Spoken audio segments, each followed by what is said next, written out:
This is Phil Connolly and Ed Safel from the Weekly Howl. Hey, And we're here today with my old buddy, Trace Foster. Trace is in Nashville right now, so welcome to the Weekly Howl, Trace. Legend of rock and roll.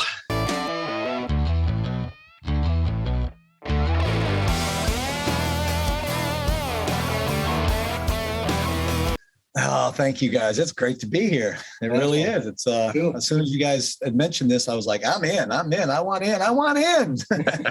It's cool because we've had a few people, and we had Charlie on last week, and Tyler's lined up as well. So thankfully we've been able to get the people that we want on, which is good, which is really cool. Like so. And I really wanted you on because of your knowledge and your work that you've been doing for this past few years. So that's cool as well. So cool. Brace, for those who don't know you, maybe just a little quick backstory about who you work with. And well, I'm one of those guys that kind of do a little bit of everything, but mostly I do. I'm a guitar tech for like kind of the big guys in the music business. I work for Angus Young right now for Acdc, Joe Perry of Aerosmith. I've worked for Def Leppard, Cheap Trick, you name it, I've worked for them all. And I also do my own thing. I have a studio. I produce, I engineer, I play guitar, I do all that kind of stuff. And I'm just kind of a jack of all trades, master of none, I kind of do it all. And who are you working for right now as far as being on the road? Is it Cheap Trick, Rick Nielsen? No, I just finished that. I'm actually doing an 8-week Bon Jovi run, and then I'm going to go back and finish the year off with Aerosmith, actually. So my whole year is already filled up, so that's good.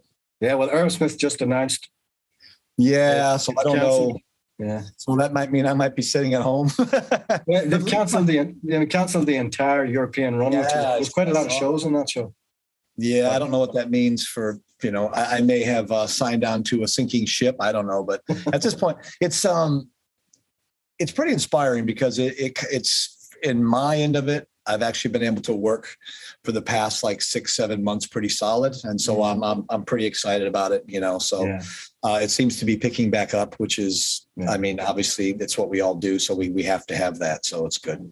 Yeah. Well, so you, like, obviously I have known you for a little bit of time, and briefly know briefly know your backstory. But can for the people who are watching the podcast and don't actually know your backstory, I'm sure a lot of people have read your interviews, watched your videos, et cetera. But just for people on the podcast who don't know your backstory, can you give us a little bit of a synopsis of how you got started in the industry, as far as being a musician, and what led to you being a guitar tech?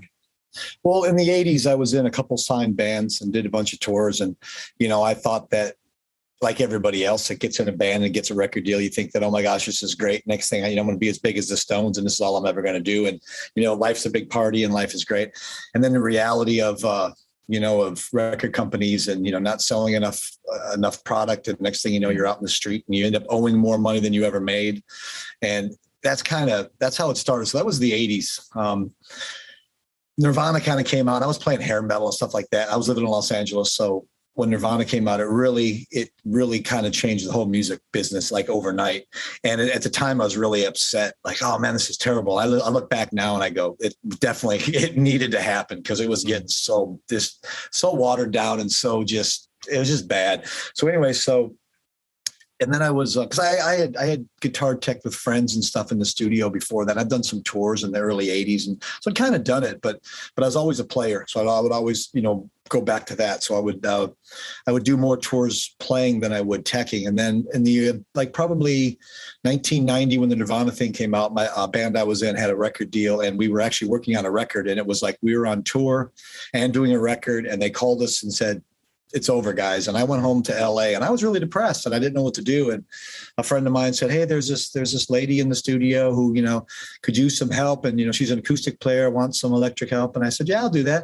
And that was Melissa Etheridge. And that was like probably the best thing I ever did was say yeah to that. And I went in the studio with her and we developed this relationship that lasted 13 years. And the good thing with her is I was her guitar tech, and I also played keyboards and guitar during the show. So I kind of had best of both worlds, where I didn't have to worry about any record people. I didn't worry about any of this other stuff. It was just, I could play, have fun, take care of her. It was a really good, good run. And then somewhere along the line, after like a tour with her, I was getting other phone calls like, hey, this band, needs you. And can you do this? And I was like, I don't know if I want to do this, and then the more I didn't want to do it, this is true. The more I didn't want to do it, the bigger phone calls I got. It was one of those and I finally I just said, okay, look, I got to make a decision. What am I going to do? Yeah. I got to pay bills. I got to do this. And so I decided that, I'll do it wherever it leads me, I'll go. And I've been kind of just slowly progressing my way along, since then. And it's been a really good run. I'm not going to complain at all. I've done things like, I was working for Joe Perry. I got to get on stage with him during his solo project and play guitar with him. And I would always look over and go, that's Joe Perry. Those are things that you don't realize when you're a kid would ever in a million years ever happen. I never visualized that. But so there's things like that, it's just really cool. And then working with, Phil, with the Acdc guys, and it doesn't get any bigger than that. I turned down a really big, I won't say a name, but a really big rock star working for him. And I had just heard some stories that the guy was not a pleasant person. And I was like, you know what?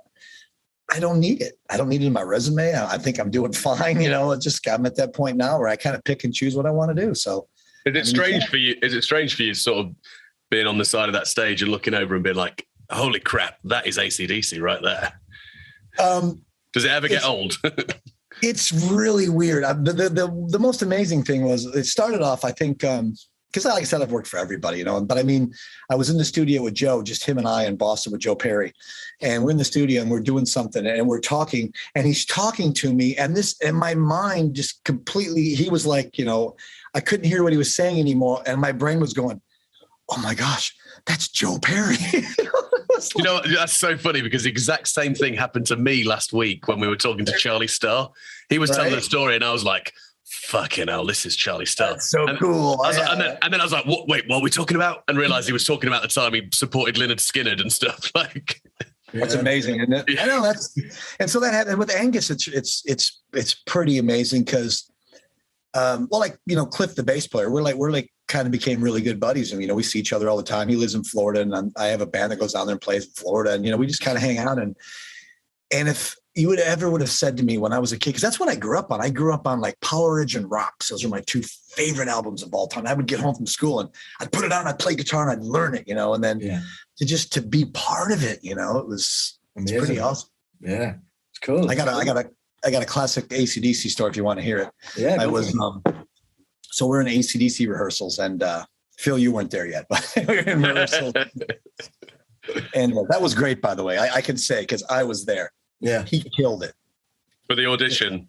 Oh gosh, he killed it. It was so much. For those who don't know, in 2016 was it? Yeah, 2016. Yeah. Phil auditioned to be a singer in AC/DC. I was just while Brian was ill. While Brian was ill, yeah. Yeah, that's a true story, my friend. I'm here to say he killed it. Excellent, thank you. And then a little ginger-haired guy came along and stole everything. Yeah, but look at him now. Whatever. Yeah. So tell us your cool AC/DC story. Okay, so we're in AC/DC rehearsals, and I just started working for Angus, and we're doing the song "Touch Too Much," and I think that was the song. I could be wrong, but I'm pretty sure that's what it was because that's one of the songs I used to play in high school. Oh, you told me this story. I know. Oh yeah, and he was playing it, and I'm listening. I go, he's playing a wrong chord. And I don't think they've done the song, if at all, on any tour. Maybe they're just wanting to play. I don't even know why, what we were doing. And I finally said, I couldn't take it anymore. And I walked over to him and I said, hey, I got a question. I go, if I see something that's wrong, do you want me to tell you it's wrong or just to sit back and not say a word? And he goes, well, tell me it's wrong, of course. And I go, you're playing the wrong chord. I mean, who tells Angus Young you're playing the wrong chord, right? You do. That's who. And I don't think it was playing the wrong chord. I think what happened was I don't think he went to a chord. I think there was like an F sharp going into the bridge or something. I can't remember. It's been so long now. I've slept a few times since then. And so then he said, I don't think so. I would know I wrote the song. And I said, listen, I learned this in high school. It took me like a year to play the song, right? And I said, I know when you're playing it, I'm listening in my head and I was like, I'm doing air guitar in my brain. I'm like, wait a minute, there's supposed to be this chord. And so he did it and he edited it in there and he got a big grin on his face and he was like, you're right. And so like, I think they did it a couple of times. Whenever he did it, right when it come to that part, he'd look over at me and be a big grin. He'd play the chords. You know? I touched too much. The phrasing of the guitar playing in that song is slightly off and slightly, it's that's the thing. That's what took me so long to learn it, because you would play it and it just wouldn't sound right. You're like, something is weird. I mean, especially when you're young, you don't understand phrasing and feel and that kind of stuff. You just think everything's on a downbeat and away you go. And those guys, even on that record, Highway to Hell, when you're a kid and you're like we all did when we sat down to learn a few of the songs. Yeah. The tuning also was slightly out. I don't know how the guys used to tune back then. But, you read stories with Malcolm, how they did it, but, it was never bang on, it was never bang on. I think, because like with Aerosmith, Jack Douglas told me, the producer, he told me that what they would do is, because, if you listen to Rocks, it's like half step, some of it, but it's not half step. It's like half step and a little more, half step and a little less. And I was thinking, well, you're talking 70s. He didn't have all these fancy tuners and clip-on tuners. It was basically one guy's like, here's my note, and everybody kind of did it. And they said they would go if Joe was singing, and if Joe had to sing backgrounds, they would figure out where his voice fit best, and that's where they would tune the guitars in. So that way, it makes sense. I mean, it's for sure. It really does lend itself to to the songs. And for the times that you've been in the studio with either Aerosmith or Melissa or even Acdc, whatever, because I know you were there for the Power Up album. Because it was interesting when Ed and I were speaking last week with Charlie Starr, and Charlie was saying, because they did an album with Brendan O'Brien, and the most recent one with Dave Cobb. But Charlie had said that those producers, they're not a huge fans of like a click track, free and easy, and sometimes you can notice a song towards the end maybe speeding up a little bit. Does the bigger bands in today's age? I'm only taking Acdc as an example because you were there. But do they stick to a click track, or do they kind of just go with the fills beat? Well, I'll tell you a secret. I was talking, we were in rehearsals right before COVID, a couple months before COVID, and it was like I'd said something to Phil about playing to a click track, and he looked at me and he goes, "I don't play to click tracks." And every time they would do the songs, it was fine, dead on. Yeah. I mean, that guy's a human metronome, and to even think that you would expect that guy to play it to a click or something, I'm not a fan. I've been the Pro Tools guys on tour. I called the Just Push Play guy, where I was the guy that I was doing all the tracks. I'm not a fan. I've never been a fan of that. I just don't feel the need for any of that stuff. I really don't. I've worked for a few bands that are, I won't say who, really big bands that run a lot of track. And I just shake my head because they've got some of the best musicians I've ever seen in the bands. And no, Def Leppard does not use tracks, by the way. Everybody always says, oh, they use vocal tracks. No, they don't. Those guys actually sing. Trace, you must have played some incredible guitars over your career. Oh gosh, yes. Yep. Could you maybe give us top 3 guitars you've ever played? Yes, Rick Nielsen's 5-neck guitar. all 50 pounds of it. That's a heavy ass guitar. How was the back surgery afterwards? Yeah, well, it's funny because I've been working for him this year, and Rick's 70-something years old, and he goes to put this guitar on every night. I can barely get it on him. It's so, it's heavy for me now to even pick it up, and for him to run around and get all excited with it. I'm like, wow, man, I don't know where you got the energy from, because that thing's a beast. That was a really great guitar. just because of what it was, Have you seen Steve Vai's new triple-necked beast? Have you seen it? That he's recorded his new album on. Oh, it's so funny. I just told Rick, I said, I'm just thankful you didn't decide a 6-neck was better than a 5. But he's got, just sticking with Rick. That one's one of the top 3, but he has like his Checkerboard Explorer, which is like, he's had that since the early 70s. And it's so, the white is yellow and the chipping on that guitar. I just, I understand. People say, "Oh, I like to have they like to buy the relics and stuff." Me too. I like stuff that looks like it's playing. I don't like anything that looks new. It just doesn't seem right to me. But when you pick up something that's really relic, It's like, oh man. Okay. So the other couple guitars, Joe Perry's 59 Les Paul, the one that Slash had owned. And we actually had that on tour in like 2014, I think. Did we see that one in the Total Guitar video? Was it in the? That's the one. Yeah, correct. Yeah. And that one actually came with a security guard. What we would do is, as soon as that guitar vault came off the truck and rolled into place on our stage, there was a security guy that came and sat right next to the vault until the show started, and I dismissed him. He never left that vault because of that guitar. I mean, those guitars are $300,000 just as, that's just what they are. But when you add that guitar and the other one of the other ones would have to be Rick Nielsen's 59, the one that he wrote, I Want You to Want Me on. It's like, you pick that thing up and it's just beat to death. And you're like, wow, this guitar is just like, it's rock and roll history. It's rock and roll history. And it's like, I think that thing's insured for $1 million, if I remember him telling me correctly. Because I mean, that's one of a kind. That's all, you don't get that. When that's gone, that's gone. That's and I mean, a lot of the other stuff, a lot of bands I work with, like all the Phil Collins stuff, doing the Ibanez and stuff, working with just like the stuff from all the old videos. And I'm just like, man, this is just, it's really cool. I mean, it's just nostalgia, isn't it? Yeah. Yeah, it really is. Yeah. Well, Ed and I are trying to get, we're going to try and get Joe Elliott on, but we can probably get Vivian because he's Irish. So we'll maybe get one of those. Yeah. At one point too. Tell Viv I said hi. I love him. Yeah. Well, Phil Collins guitar, the Jackson wood finish that he plays a lot live? Yeah. Was that around in your time as well, or is that a more recent guitar? I think that's more recent. I don't think I had that one. I'm trying to remember that all his guitars have names. Like all my guitars have names. I don't know what that is. I'm the same. All of mine have got names as well. Isn't that weird? This one has it on the back of the headstock, actually. There you go. That's what you remember, or is that just? I think that was one my wife made, actually, put together, like a parts caster. So here's I'll tell you a quick funny story. So I have there was a TV show in the States here in the 60s. It was called My Three Sons, and it was Ernie, and there was 3 kids.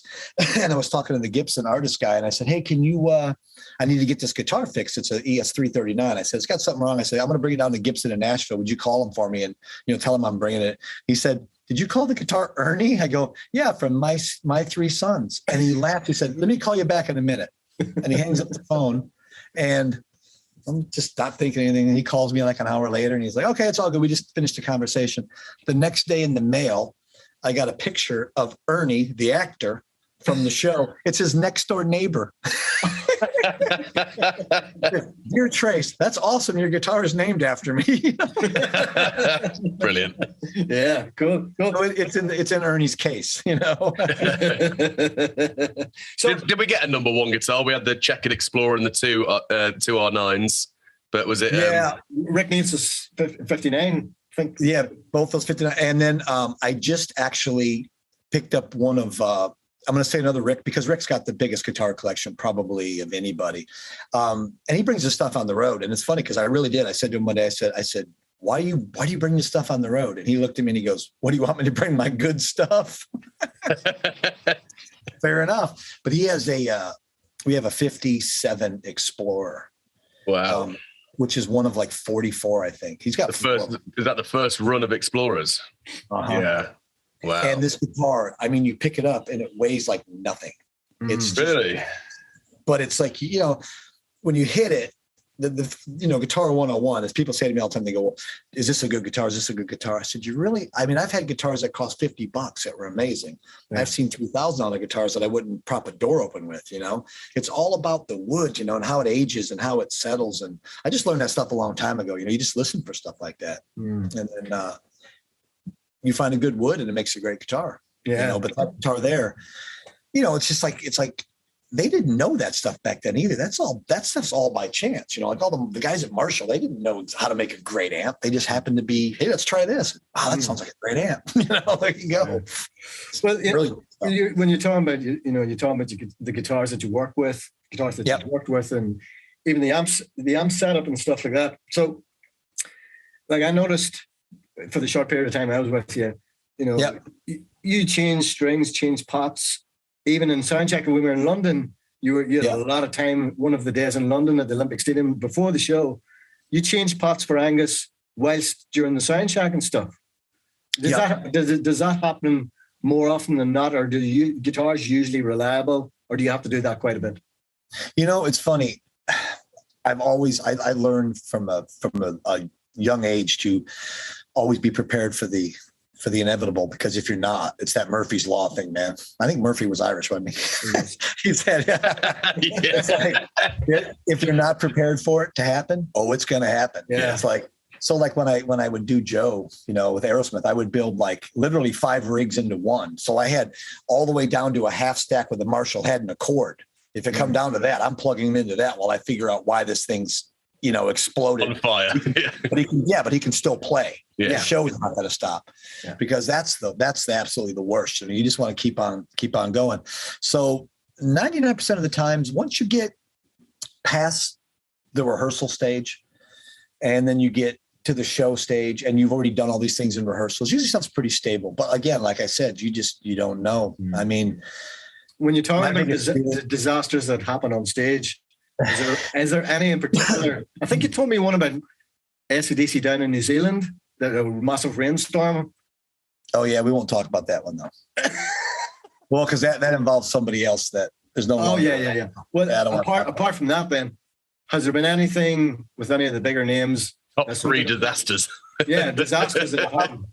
I'm gonna knock on wood, because honestly, with me, I've never in 40 years in this business have ever had to stop a show because of something that I wasn't able to do or was able to keep going or keep moving. Like I said, I'm so backed up, man. It's unbelievable. And what I do is during the show, I mean, I'm not listening to the show, looking at the front row, going, "Oh, those girls are cute." That's not what I do. I'm like, for Acdc, perfect example. I'm looking at Angus, and in my brain, I'm going, okay, if that guitar stops working, the first thing I do is I grab the other guitar, and then if that amp stops working, okay, I'm going through all the worst case scenarios during the whole show, and by the time the show is over, I couldn't tell you anything about the show. I mean, and I think that's the key to it, you know, the consistency of it. And a lot of guys don't really get that. I mean, it's not hard if you have any kind of musical ability and a half an ear, you can do what I do. It's not that hard, but you just have to be really consistent and realize that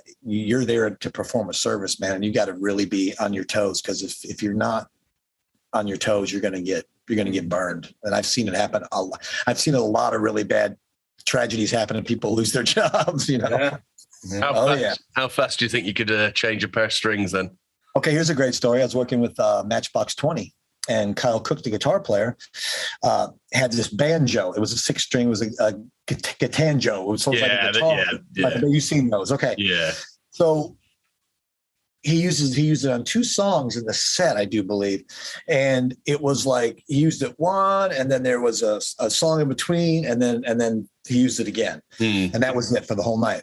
And I remember he had me change strings on it to a heavier gauge that day. So I changed it, and he played it the first song, and he gives it back to me, and he goes, "Man, I wish I wouldn't have had you do that, because it's just so hard to play right now." Yeah. So I had about 4 minutes, and I took it back, and I went, "Should I?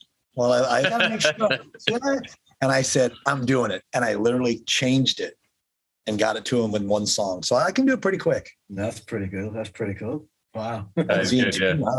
Was he in tune? I don't know. Yeah. That's optional. But the strings were changed. That's right. It felt better. Yeah. So while you're doing your teching work and stuff, you've got your own band, Letters from Jet, and I heard the first record and some of the second. How's that all working now? Is that still going? Is it sort of getting in the back burner, or what's happening with that?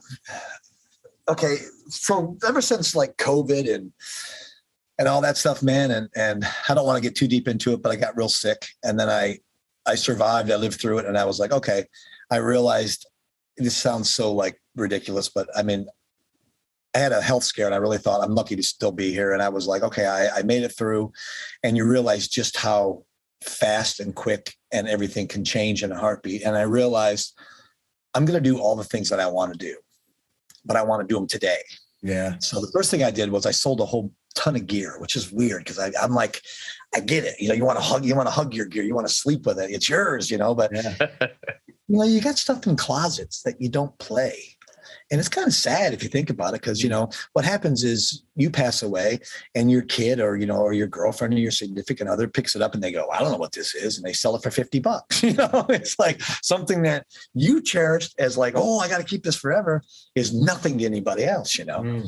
So I kind of went through all of that. And so back to the music thing, I just decided that I wanted to hold off on that for a bit and do something a little more. I'm going to notch it up a little bit. So I think I was telling you, Phil, I put this project together. I'm playing with Peter Stroud, who plays with Sheryl Crow, and Robert Kearns, who plays bass with Sheryl Crow and used to play in Leonard Skinner, and Dax Nielsen from Cheap Trick plays drums. Wow. And it's a really amazing project. We just actually started writing songs, and it's going so fast. It's one of those, it's just so easy when you play with real pros, and it's really good. And we're having a blast. So that's what I'm focusing on now when I'm not actually working. So is the plan to take that band out on the road, release a record and stuff like that? We're going to rule the world, dude. Get it out of this town, man. You just watch us go. You just watch us, man. Well, we get it out of here. Is your buddy Greg, is he still working for? I just spoke to Greg a little while ago. Greg's actually right now with Sheryl Crow in Mexico. Yeah. I actually got a phone call to go down there with him this weekend because one of the guys tested positive for COVID and couldn't get in. So I'm already doing something this weekend, so I can't do it. But yeah, it's funny because, you know, we're the old dogs in this business, man. It's like, you know, we're not like 25 years old anymore. You know, it's like now our backs hurt, you know? So it's funny because Greg was supposed to come out when the Aerosmith tour was announced last year, a few months ago. We had arranged to meet up and over for one of the shows. We had all, you know, we're going to go to dinner, we're going to do this, and now the shows are canceled again. So, you know, whatever it is. It's a weird world, man. I've gotten a few phone calls where I don't really want to say by who, but some bigger bands, and they're like, look, we need you to learn the set. Need you to, you know, you're going to tech, but you're also going to learn the set, because I've got like a couple country artists have called me. I'm different people, like, because that's kind of the world we live in now. Yeah. You know, it's one of those, look, they don't want to stop a show with 30,000 people who've paid and made plans and went there, and all of a sudden you're missing a guitar player or a keyboard player or something, you know? And so I've mulled a few of those options around, and, you know, so, I mean, so it's the problem with something like that. And it sounds like a great thing to do. Like, oh yeah, you could one day be on stage with such and such. That'd be cool. Problem is you learn all this stuff and then you sit for 3 months and don't do anything. And then all of a sudden at 4:00 in the afternoon, they go, oh, by the way, you're playing tonight. And you're like, oh gosh, I don't even know what playing I remember. What? Yeah. I don't remember, you know, and it's, you know, it's really weird if you don't do it every day. Like, I'm sure there's songs that you guys learned on guitar as a kid that you learned and you got it great, and now you don't even know how to play any of it. You know, it's just the way it is. If you don't keep playing it, it just goes away, you know? Yeah, well, it's apart from that one Acdc track where he played the wrong chord. That's right. I knew that one. Yeah. Well, you know, it's funny you're talking about the Acdc thing, and not to get into that whole thing, but when I got the call from those guys and you guys to come over and do the thing, you think you know AC/DC songs, you think you know how to sing them. You know, you sing them at home, in the car, in the shower, whatever. It's a whole different thing when when Angus Young standing right beside you, it's a whole different game. You know? Well, and then when he hits 126 dB chord, that's a whole nother level. And the funny thing is, like, you know, in rehearsals in Atlanta at that time, in the rehearsal space, it was basically pretty much like, people ask me about it in that time. It's basically their stage is the rehearsals. Oh yeah, we don't. We did the Grammys, right? I don't know if you saw that, but it was like, I mean, DC on the Grammys is classic anyways. Just that thought is hilarious.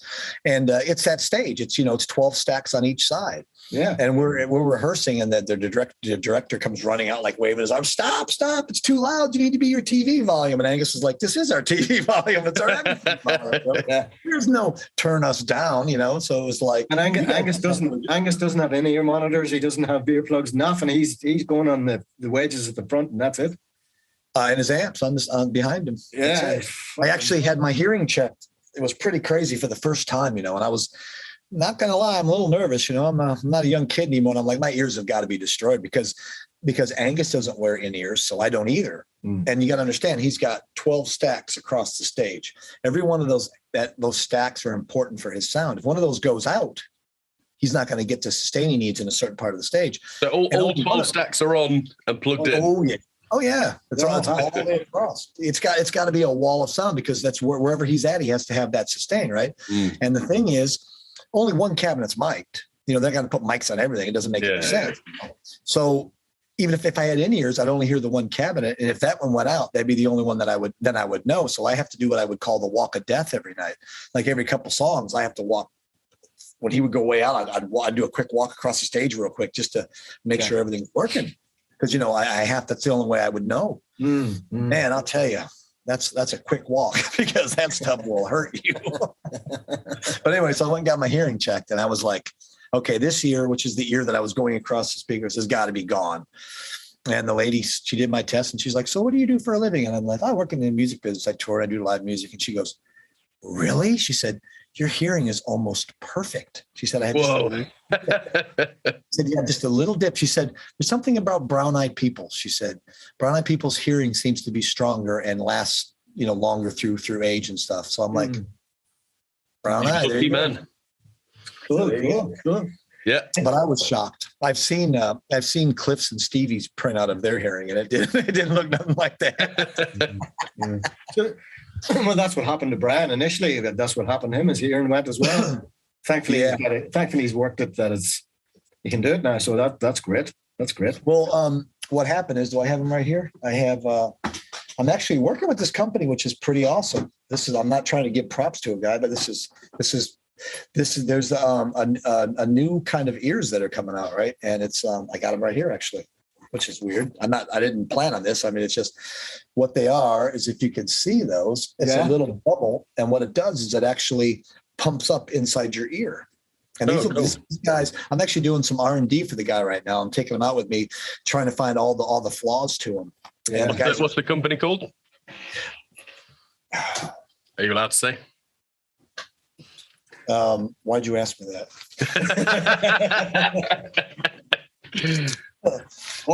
Or indeed their name truth. Why do you got to ask me questions like that?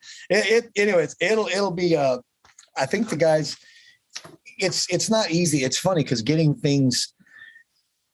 Because the guys like, oh, these things are perfect, and he gave me a set, and I think one of the McCartney guys has a set. Just a couple people just to try out to see how it works, and he says to me, let me know, and I'm like, yeah, this sounds great, and then I'm like, but there's a lot of problems, and he's like, well, what do you mean? And I said, I told him what's wrong with them, and he's like, oh, well, but they have to do this or do that. I go, they're rock stars. They don't have to do anything. I go, they just do whatever they want. I go, you have to child-proof every single thing that you give a rock star. Well, I mean, what's the difference between those and like a molded in ear, which is actually here's the cool thing about these ears is they pump up, right?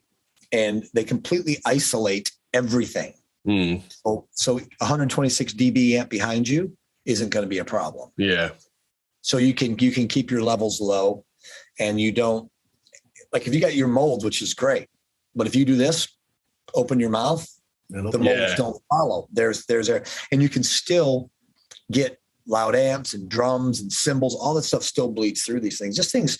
This pretty much isolates all that out. So it allows you to mix yourself at a lower volume. And the guy is an audiologist. This guy's a genius. Okay. And what happens is he uses literally like your bone and everything in your face to also, it all works together. It's crazy how amazing it is. So it's like bone conduction and stuff like that. Exactly. Like crazy, that's what Brian was. That's what we were working on with Brian in Amsterdam when we were doing rehearsals. That's when he finally said, wow, with something like this, because a lot of those guys, it's not really the hearing that they're losing. It's just the fact that they just can't hear anymore because there's just so much volume. So if you're able to take all that out and actually get your vocal over the top to where you can actually do what you're doing, that's the secret. I guess it's like those cheap squidgy ones that you sort of roll up, stick in your ear, and wait for them to expand. Yeah, little foamies. We call them foamies. Foamies. Yeah. Well, that's exactly what it is. So when you say that you got rid of a lot of gear, you sold it off and whatever. So the project you're doing now, this new band, is that kind of like, has that overtaken Letters from Jet, or is Letters from Jet just on the back burner for now? I don't know. It's weird. I mean, I incorporated our singer Heath and the guys into this project, this new project I was doing at first. And then I just didn't seem like it was working. So I'm like, you know what? I'm just going to stop this for now. I mean, I'll tell you what, man, that band cooks. We were like, we've opened for so many big names that just look at us and go, you guys are awesome. And it's like, thanks. There was quite a few YouTube videos and Facebook videos of when you were playing in Florida and stuff like that. And it sounded really awesome. Like, you sent me the record. It sounded great. It was awesome. We couldn't stop playing in Florida. We would try to tour and we would get promoters in Florida calling us up going, hey, can you guys come back down here? I was like, we'd like to play somewhere else. Yeah. And over the past few years, you moved from Oklahoma back to Nashville. So obviously Nashville is a hotbed of stuff as well. So, do you get many of the guys who live in Nashville calling you constantly, looking you to come out and do stuff with them? I know you're busy with, the bigger end, but you know what I'm saying? Funny, like Brad Whitford of Aerosmith lives here.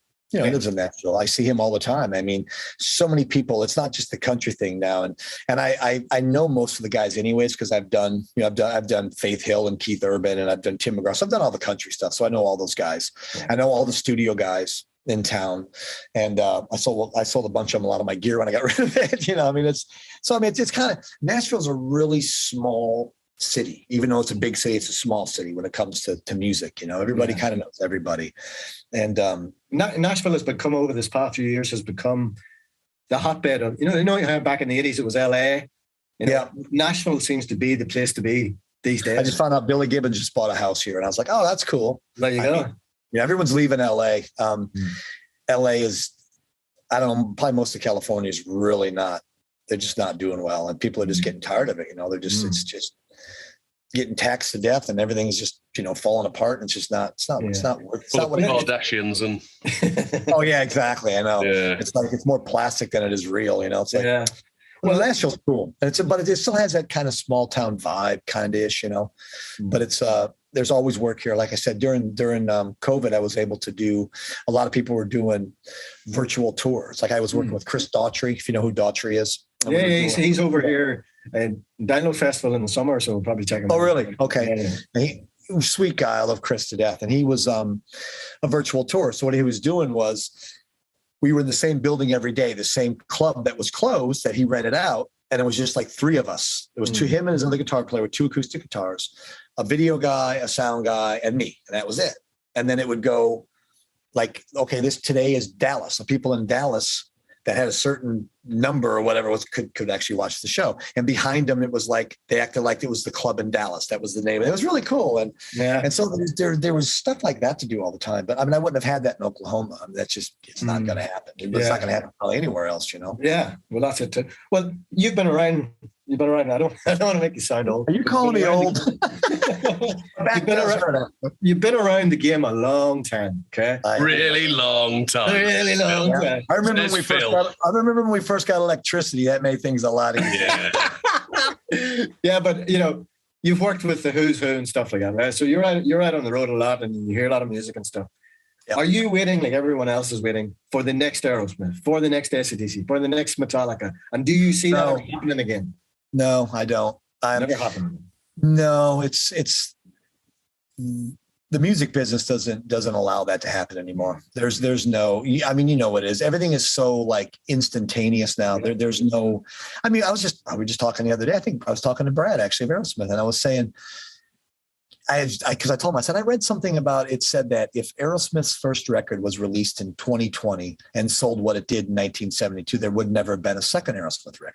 And he was like, that's absolutely true, because there's no such thing as artist development anymore. They don't have that stuff. I mean, it's like, I remember, I think it was the guys in Tesla back in the 80s. I think that, if I remember correctly, it was those guys.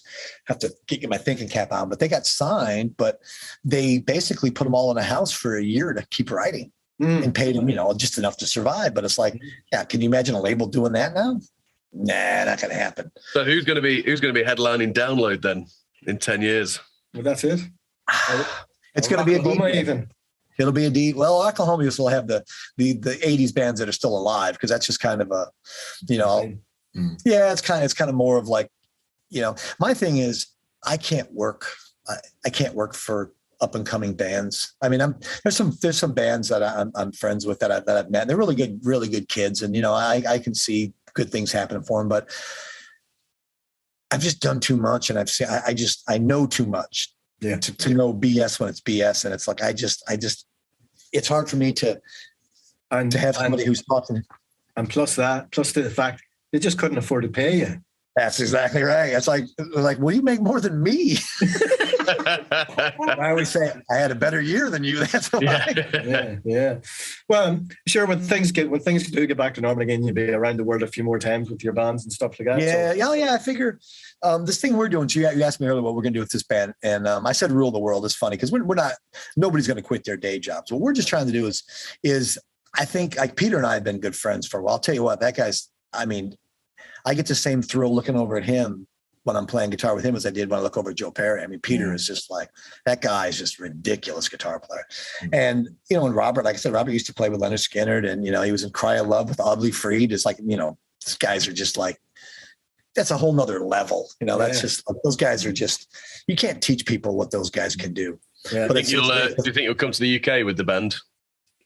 I don't know. I hope so. I mean, we haven't really got to what we're going to do. We're still, we're actually still, putting up feelers for that certain frontman that we want, and we know who we want. I ain't got to say who, but this guy is like, if it works out, it's going to be a whole, even another level. So it's going to be like, that'll be a piece of cake. Oh, so it's really early days then. Yeah, we literally just started writing. So we've just we're going to get together next week. It's like our second time together. So it's really early, But we send stuff back and forth. The key question, Tris, is when you do go on the road, who's going to tack for Tris Foster? I'll probably go through about 8 guys. I'm going to get Greg. Yeah. Well, the thing about it is, with you tacking and stuff and doing that, not being in the actual band, I know it's. Yeah. I don't know. You don't look at it that particular way, but the traveling, like if you go out with Acdc or whatever, say Aerosmith, and you're out for like 18 months straight. Yep. How does that work for you? As in, I'm not saying you would get bored or would become tedious, but you're doing the same thing every single night, but you're not getting the adulation the guys on the stage get. How does that affect you, and how do you feel about that? Well, it was a very strange pill to swallow at first. I'm going to be honest. It really was. It's like, my mom told me, God rest her soul. She told me one time, she said, she wanted me to go to college. I'm like, I'm not going to college. I grew up in Chicago. I'm like, I'm going to LA. I'm going to make it music, And she said, get it out of this town. That's right. I'm beating it. And she was like, well, I wish you had something to fall back on. And I was always like, man, if I got something to fall back on, I'm lazy. I'll fall back, So it's like, I need to be pushed. I like it. I need to be pushed. I need a deadline. I need you to say to me, hey, you need to do this by this day.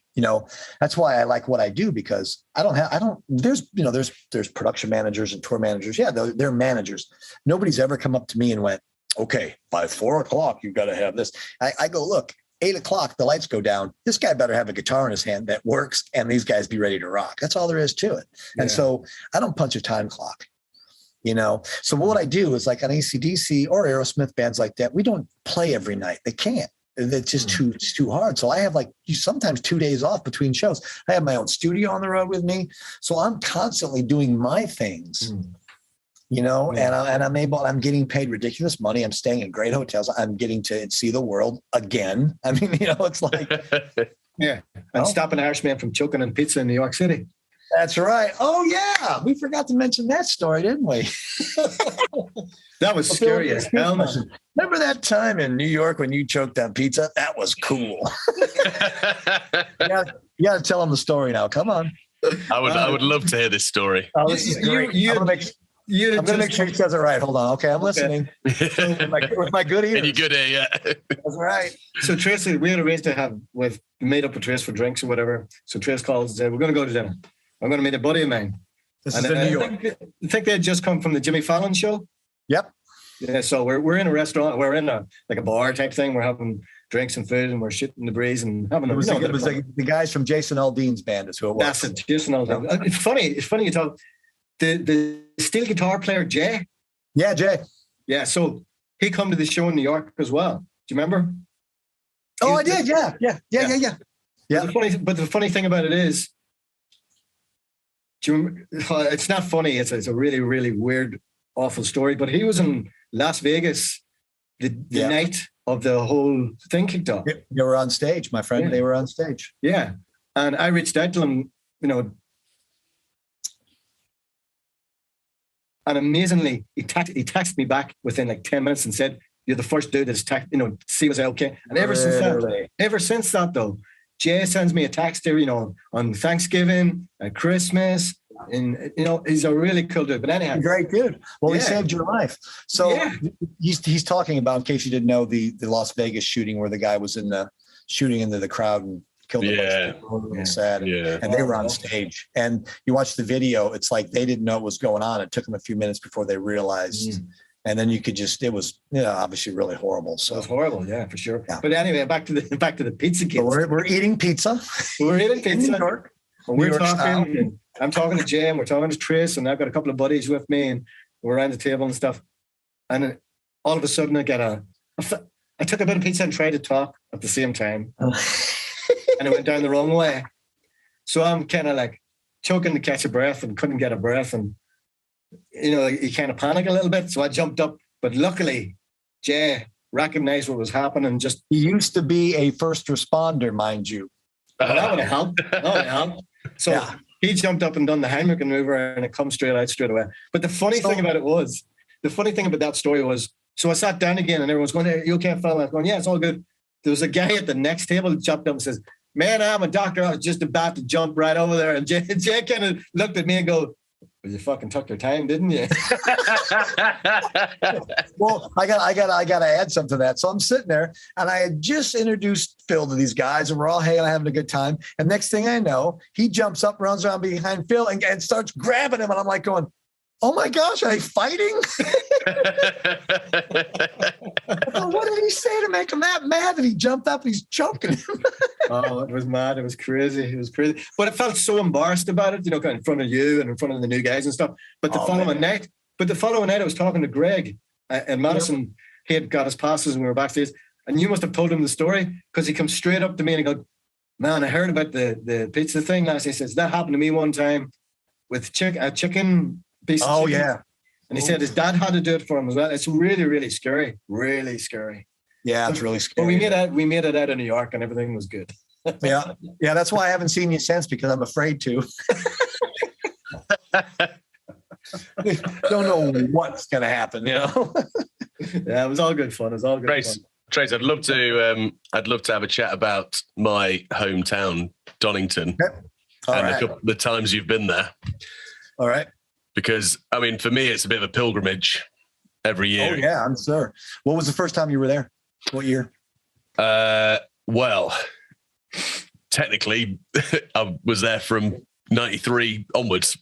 Awesome. Because I've always lived it. I was always, you know, I grew up in Donington. Yeah. And I could sit in my back garden and listen to the band. You're there. Yeah, honestly, yeah. I was that close. So it was great. But I think the first time I went, I was maybe 13 or 14. My uncle was a safety inspector there. Yeah. So how cool. Yeah. So he'd go up and, you know, maybe we'd go for the day or something like that. Were you there the year that ACDC, we brought the stage in? Yeah, I remember that really well. There's a co-op in Donington, like a shop, and they ran a bus from the co-op to Download. And I used to run that bus. I used to work at the shop and run the bus. Cool. And I remember, I know the girl who worked at Live Nation. Her name was Jess Shields. Okay. And apparently she was the one who actually paid the band. She was the one who, you know, signed the whatever it is. Gotcha. Yeah. For, I think it was like 3.2 million. Oh yeah, I'm sure. And they brought their own stage, didn't they? So you had the main stage and then you had the ACDC stage sort of wrapped up next to it. Never before or since has any band ever done that. No. Yeah. Again, only ACDC could get away with that, though. That is the biggest dick swinging move in the world, isn't it? Well, if you understand the principles of how they operate and what they do, that's mostly more than just for that. It's mostly like, look, if you want an AC/DC show, this is what it takes. Yeah, you know, they don't come in, they don't half-ass anything, man. It's like they don't have to. You know, just over the years, seeing, I've seen Maiden and Sabbath and, Metallica, all the greats, in my tiny little village that I grew up in. But you ever see them walking around town? No, I did see Yannick from Iron Maiden in the pub. Yep, we sat and watched the football for a couple of hours. There you go. Yeah. That's awesome. I'm sure you'll be back to Donington a few more times, Tris. Yeah, I think I've done it with Aerosmith, Acdc, Def Leppard. Those are like the headline thing. That's one of those things that you don't even realize. That's one of the ones that you just kind of look forward to, even though I'm not a big festival fan, because I like things to be a little more controlled. I don't like that, because sometimes, if you're the headliners for those things, you must be great, you're the headliner. Yeah, but you have to get there at 4:00 in the morning and sound check and then stay there all day long until 10 o'clock at night. And it's like, it's just, I'm not a big fan of that anymore. It was great, back in the younger days when the younger me did it. Yeah, it was fun running around all day and watching bands. And now it's like, I've seen those bands so many times, Yeah. And all I do is I go, my gosh, you guys are getting old. We're all getting old. Well, the Def Leppard gig that you've done before, I'm guessing that you're not going to be getting out on the stadium tour in the summer.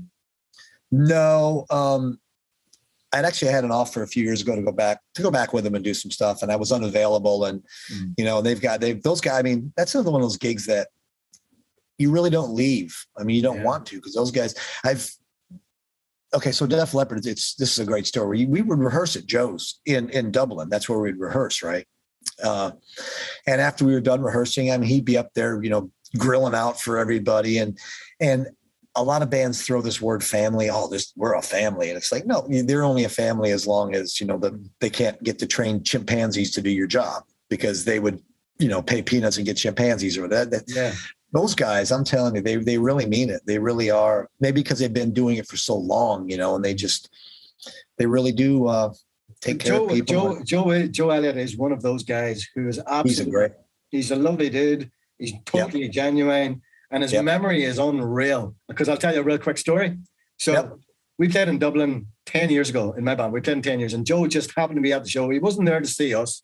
He was there to see the main band, right? Sure. So after our set, there was like a little VIP. There's a little tiny bar in Dublin, and there's a little VIP area above. And Joe was up there with his wife, girlfriend. I don't know who she was at that point.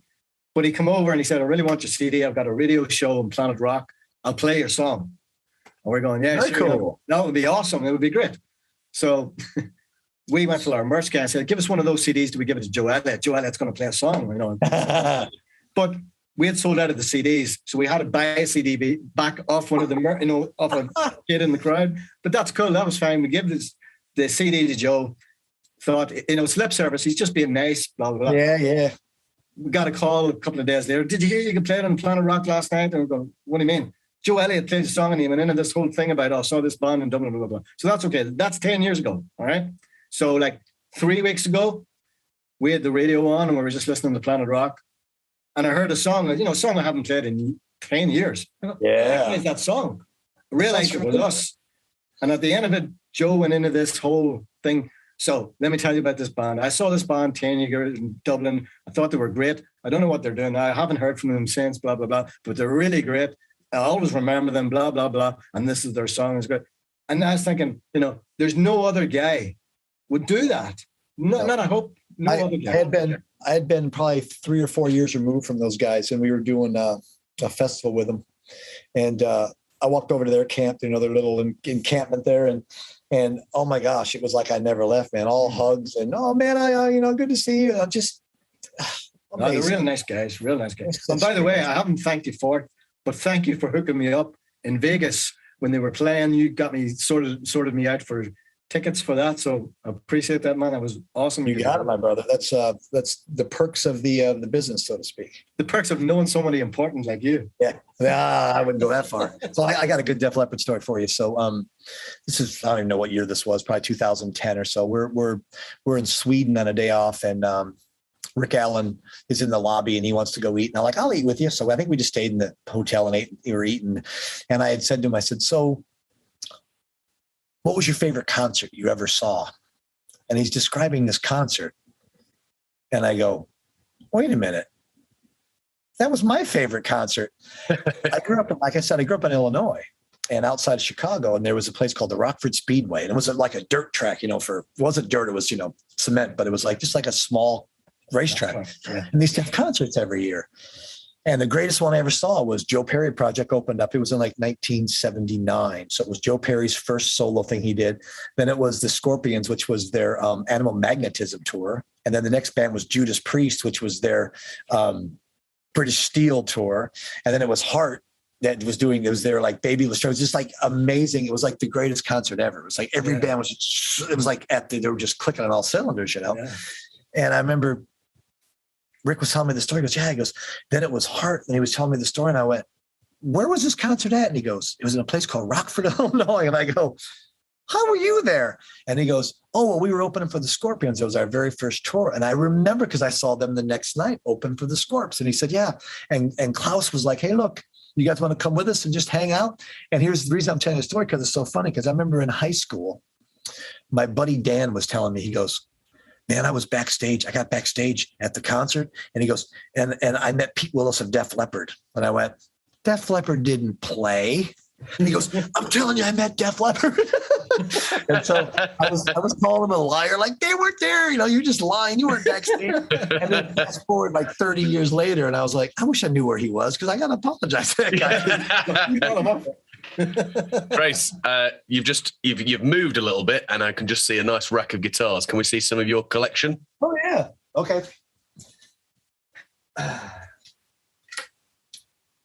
Old wood 60 Les Pauls. Nice. This is my guitar. This is Chip. Like I said, everybody's got that. Was Woody, by the way. That was Woody, was it? This is Chip. Yeah. Chip is a custom shop Les Paul that anyone that's played this guitar has wanted to buy it. It's like my main guitar. It's just one of those.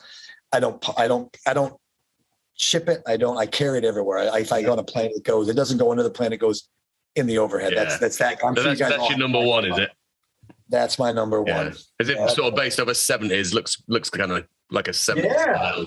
And then cool. Purple sparkly Strat. Yeah. With what's that got in the bridge? Has it got a did it have a little MIDI? It has a synth pickup. A MIDI pickup. That is a rock and roll. For a rolling guitar set. That's a good eye. You saw that. Phil was just talking about he'd like a reverse headstock Strat. Yeah. That's one of the first ones that is actually stayed in tune. So I got to show another guitar. Hold on. They're all I want to see them all. Yeah. All in my room. I don't have so many left now. This is my favorite telly. Wow.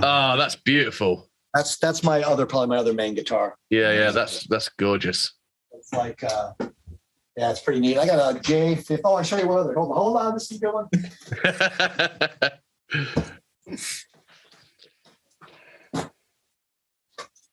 This is Ernie from the television show. Oh yeah. How many guitars do you have now, then, Tris? I have probably 8, and I had probably 28. Like I said, you got rid of a lot then. Yeah, if I can show you. So I'm in my studio, and I don't know if you can see any of this. But I have a bunch of like. Oh, you got some cool amps, Ampeg orange. Ampeg orange. I got some old high watt down here. Oh, nice. I have a bunch of old Marshalls. Just really cool amps. I kind of haven't really sorted through my amps. Got everything from like divided by 13s to Buddhas to Bogners, and eventually I'm going to set some of those and probably start thinning that herd too. No. Well, if you want to send any this way. There you go. Yeah. Bring them over the next time you're coming. Bring them over. Yeah, right. That's awesome. Well, Tris, just want to thank you for coming on and doing this, man. It's been a while since you and I talked, and we'll talk again soon. But I apologize because I kept telling you, I'm going to call you. Well, here you go. This was the call. So this will cover it for a little while. Yeah. So we're good. This next time you're not going to show. Oh, I got to show you this. Here, check this out. Some of my favorites. Oh yeah. I remember that photograph getting taken. Was that in Bilbao in Spain? That was Lisbon, Portugal. Lisbon. Yep. Lisbon. Lisbon. Yeah. Love that picture. That's one of those. The photographer took that snap that exact second. If it had been a second earlier or a second later, I wouldn't have been able to have evidence that Angus punched me. Trace, awesome. When you go out with Bon Jovi, you're going to be working with Phil X. I actually, I'm working for John Shanks, who is the other guitar player. Yeah. John produces all of his records. I actually, John was actually the guitar player with Melissa Etheridge when I was. Oh, really? When I first started with her back in the day. So I've known John for like 30 something years. So he's like a Grammy winning producer. John's like, he's pretty amazing guy. That guy, great players. Both him and Phil are just ridiculous. Yeah. You know, I like. Go on. No, I said I like working with people that are so amazing. It's like the band that I'm in now. I like people that are like that I respect, and I just learn from every day. You know, it's just so much fun. You know. So when will there be an announcement about the front man you're trying to get? Will that happen soon or? Yeah, we're trying to finish up a few more demos and get all the ideas sussed out, and then once we make a proper demo, and then we'll go in for the attack.